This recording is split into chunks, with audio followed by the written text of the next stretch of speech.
새만금의 내년 사회간접자본 예산이 대부분 삭감을 당했는데 이유가 어처구니 없게도 잼버리 파행 때문이었습니다. 책임의 전북도 자유로울 순 없지만 조직위를 꾸린 주체였던 정부의 무관심이 주요 원인이라는 건 주지의 사실입니다.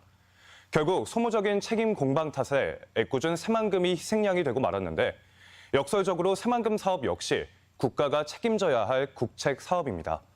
전주 MBC는 오늘부터 일주일 동안 새만금의 과거와 현재를 돌아보고 미래를 대비해 어떤 준비를 해야 하는지 기획 뉴스를 준비했습니다. 첫 시간인 오늘은 새만금이 어떻게 탄생하게 됐는지부터 알아봤습니다. 이창희 기자입니다. 외국인 입국자를 기준으로 97년 무주 동계 유니버시아드 대회 참가자는 900여 명.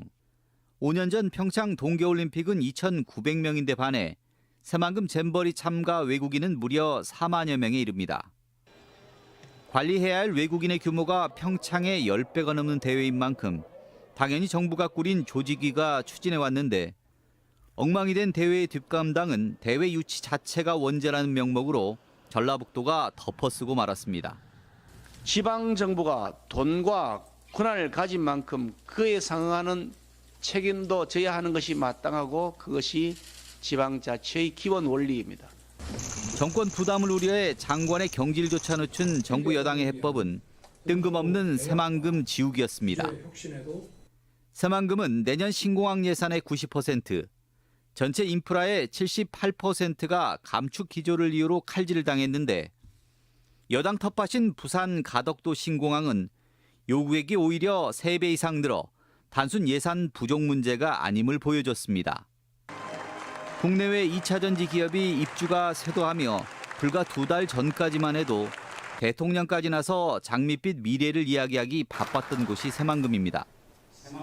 2차 전지 관련 기업의 집적화가 용이한 이 새만금은 최적의 플랫폼이라고 할 수 있습니다.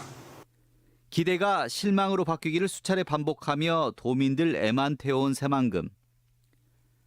만경평야와 김제평야를 합해놓은 새로운 만금뜰의 기원은 50년 전 가뭄과 식량 파동에 대비해 농지를 넓히고자 시도한 옥서지구 계획입니다. 70년대만 하더라도 6.25의 잔상이 남아있었거든요. 배고픔 시절. 이래서 농경지 개발을 목표로 했다고 보여집니다. 식량 수탈을 위해 일제시대 간척 사업이나 60년대 개화도 간척지 조성 모두 새만금 안쪽의 만경 동진강 하류 지역이 핵심 지역이었습니다. 예나 지금이나 목적은 달라도 새만금 지역은 우리나라 간척의 역사를 대표하는 곳입니다. 새만금의 시작은 87년 노태우 대통령의 선거 공약으로 태동한 뒤 91년 11월 부안에서 방조제 기공식을 열며 시작됩니다.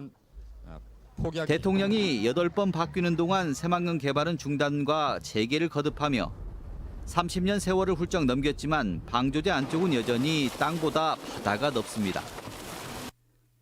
단군 이래 한반도 최대 간척 사업이라지만 첫 단추가 표심을 노린 정치 공약이다 보니 정권 교체기마다 표 거래를 위한 수단으로 이용돼 온 것입니다.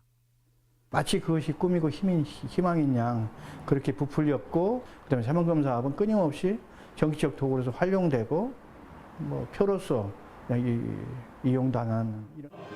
나쿠란 이름에 익숙해진 도민들에게 새만금은 헛된 희망인 줄 알면서도 그 끈을 놓지 못한 사업으로 이제는 기만의 역사를 바로 잡아야 할 때입니다. MBC 뉴스 이창익입니다.